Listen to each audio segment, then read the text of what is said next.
This is If I Ran the Circus by the Doc Seuss. I'm gonna wrap this book for y'all.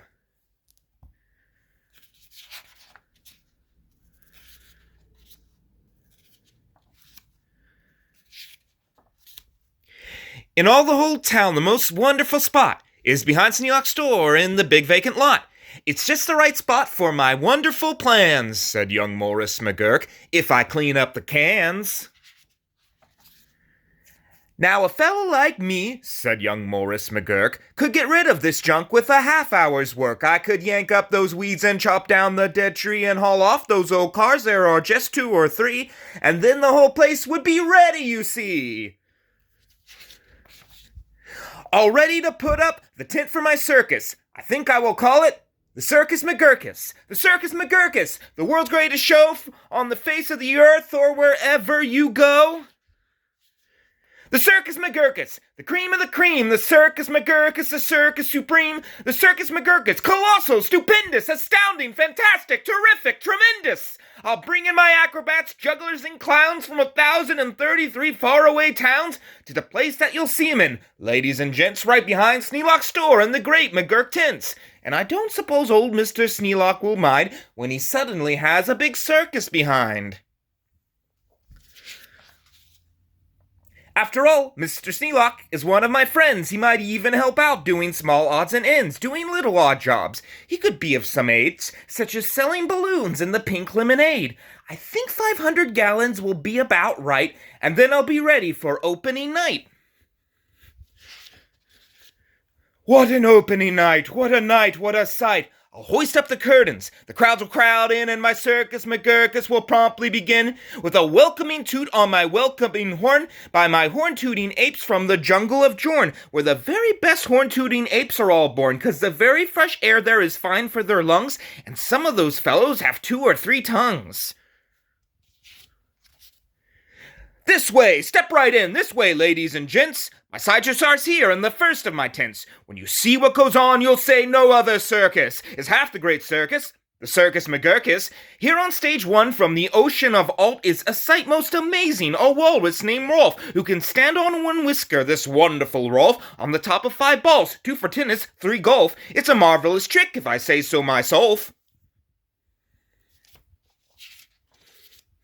And on stage number 2, here is something quite new. From a country called From comes this drum-tummied snum, who can drum any tune that you might care to hum. Doesn't hurt him a bit, 'cause his drum-tummy's numb. And you'll now meet the Foon, the remarkable Foon, who eats sizzling hot pebbles that fall off the moon. And the reason he likes them red-hot, it appears, is he greatly enjoys blowing smoke from his ears. Of course, pebbles like this are quite hard to collect, but Sneelock will manage, somehow I expect. After all, Mr. Sneelock is one of my friends, and I'm sure he'll help out doing small odds and ends.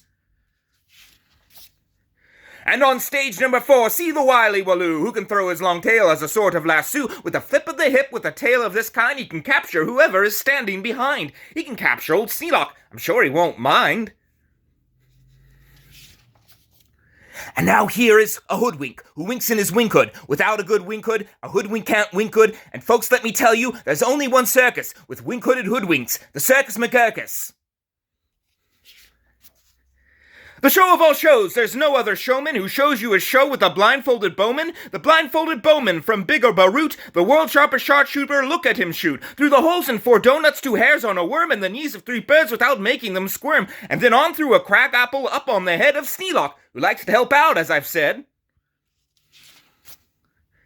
And now come to this spot, where the spotlight is hot, and you'll see in the spotlight a jugglin' jot, who can juggle some stuff you might think he could not, such as 22 question marks, which is a lot, also 44 commas, and also 1 dot. That's the kind of a Circus McGurkus I've got.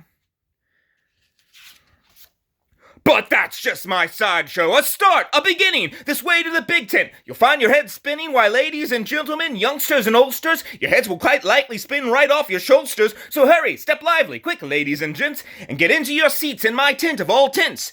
My parade of all parades is about to commence.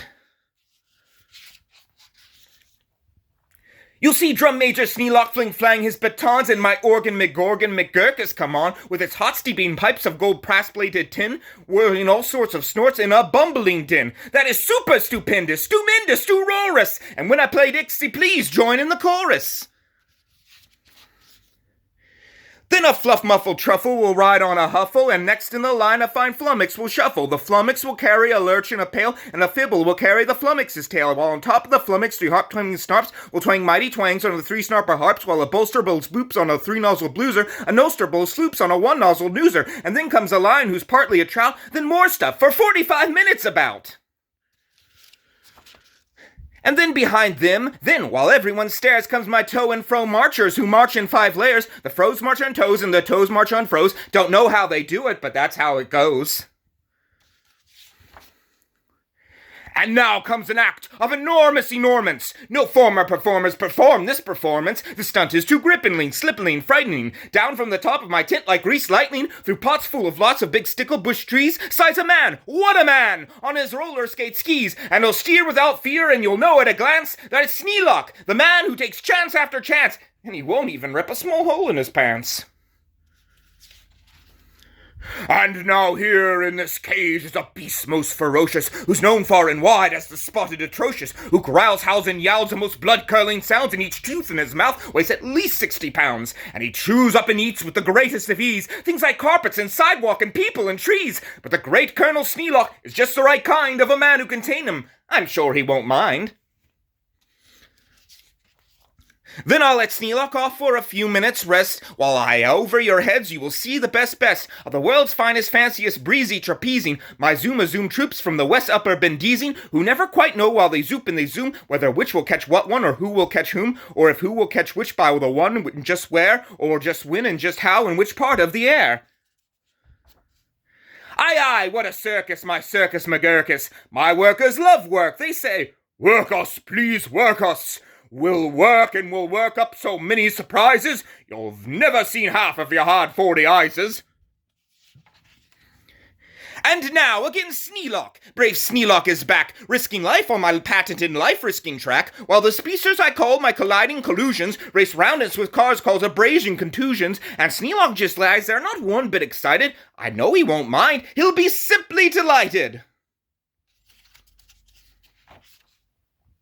And here in a contest of brute strength and muscle, Kid Sneelock, my champ of all champs, will now tussle, and wrestle a beast called the Grizzly Ghastly, and slap him around, then he'll slap him down fastly, and pin both his shoulders tight flat to the mat. Kid Sneelock will love it, I'm sure about that. And while that goes on there, look at this go on here. Have you heard of my herd of through horn jumping deers? Every deer jumps through horns of another pell-mell, while his horns are jumped through at the same time as well by a deer whose horns also are being jumped through by another who's having his horns jumped through too, which I'm sure Sneelock can train them to do. Then the whole tent will ring with hoorays and wild shouts when I wheel in my whales and they turn on their spouts. First my whale number 1 with an aim that aims true spouts a spout that spouts Sneelock to whale number 2, and then whale number 2 spouts his spout like a gun, and that spouts old Sneelock right back to whale 1, and then forward and backwards on spout after spout my great spout rider Sneelock gets spouted about just as long as the water their spouting holds out. Then my tournament knights, noble apes without fear, Sir Hector, Sir Fector, Sir Bops and Sir Beers, Sir Hawkins, Sir Dawkins, Sir Jocks and Sir Gias, clatter into the tent, and while everyone cheers, stage a roustabout joust with their boxing glove spears. And while all this wild ruckusing goes on below, at the top of the tent, look! The star of my show! Great daredevil Sneelock, the world's bravest type. He comes pool through the air by 3 Subrian snipes, on a dingus attraption attached to his pipes, and while people below are all turning chalk white, and all biting their fingernails off in their fright, great Sneelock snores up to a terrible height. Then he shakes himself loose, he starts down in a dive, such as no man on earth could come out of alive. But he smiles as he falls, and no fear does he feel. His nerves are like iron, his muscles like steel, and he plunges down with his hair still combed neat, 4,692 feet. Then he'll land in a fishbowl. He'll manage just fine, don't ask how he'll manage, that's his job, not mine. Why, he'll be a hero. Of course he won't mind when he finds that he has a big circus behind.